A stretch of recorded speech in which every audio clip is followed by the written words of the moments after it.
Hey, welcome back to the Calm and Connected podcast. I'm your host, Janine Halloran, and today our topic is the importance of play. So, as you may know, I started a business called Encourage Play, which is all about encouraging kids to play to learn social skills. And I like to talk about play. I love playing board games and playing video games and playing in all sorts of different ways. But here's the thing.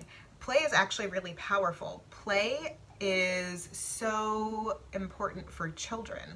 Play is the way that children learn anything, but especially learning social skills.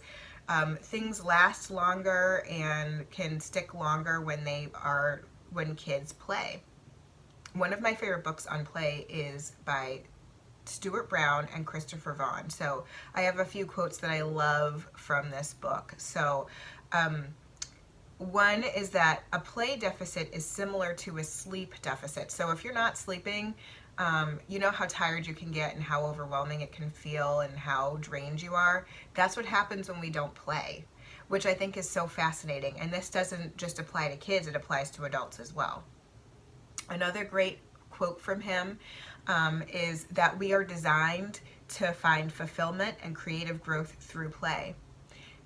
And play isn't the enemy of learning, it's learning's partner.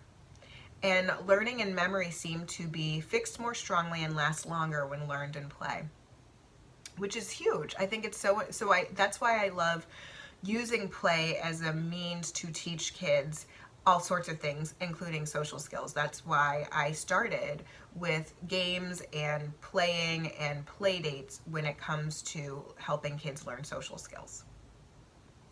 Another thing that play does is naturally relieves stress, which I think is really neat. A lot of times these days our kids are really scheduled and they don't have as much time to have opportunities for just unstructured playtime.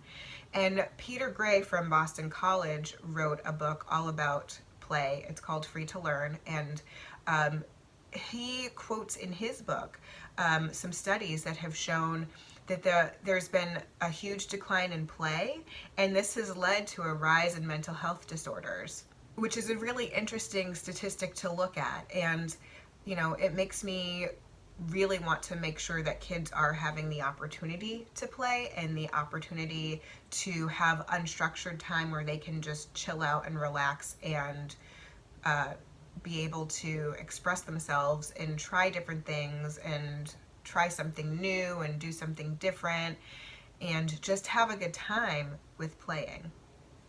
So as I mentioned earlier, one of the things that I love about play is that you can use it to help kids learn social skills. So there was a woman who did some research. Her name is Mildred Parten, and she observed kids as they were playing, and she noted 6 different stages of play. And she did this, using just observing preschools. She identified these 6 stages of play. So the first stage is unoccupied play, and that can start as babies. So babies actually start to play. That seemingly random movements is actually play for babies. The second stage is solitary play. So this is when a child is playing by themselves. Maybe they're playing around with blocks or playing with dolls, playing with toys, but they're playing by themselves. They're playing independently. The third stage is onlooker play. So this is where kids are starting to get interested in other people. So they're playing by themselves, but they're looking at what the other kids around them are also playing as they're playing by themselves. The fourth stage is called parallel play, and I know some people have talked about this. And so it's when 2 kids are sitting next to each other and they're playing independently, but they're sharing the space. So they're sharing they're not sharing toys, but they're just next to each other. They're not interacting with each other in terms of the play. The 5th stage is called associative play, and this is where kids actually start to get more interested in the other kids as opposed to the toys. So this is when they're starting to interact a little bit more. They're starting to maybe collaborate on things and work together a little bit. Maybe they're building a tower together, but there's no set rules and there's no organization of rules or setting rules and limits. And then we get to the sixth stage, which is social play. And this is where, there are set rules, and those rules may change, but they're coming up with rules of the play.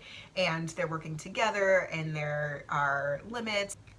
They're creating roles for each other and setting and assigning those roles. And this is really where the rubber meets the road when it comes to teaching social skills. So this is when they learn how to cooperate, how to take turns, how to compromise, how to work as a group. So a lot of that social learning in terms of interaction happens in social play. So to make it easier, because, I love creating things, so I actually created a whole printable that outlines the social stages of play.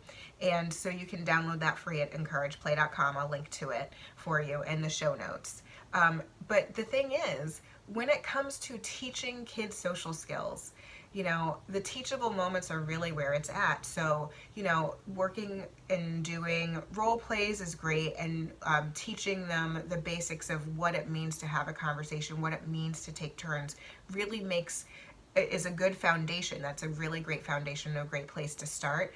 But in order for them to actually use those skills, we really need to create teachable moments for them. So that might be in a social skills group where you're playing a game together, and you've talked about taking turns, and you've talked about what it means to take turns in a game, and what it means to wait when it's not your turn, and to demonstrate good sportsmanship.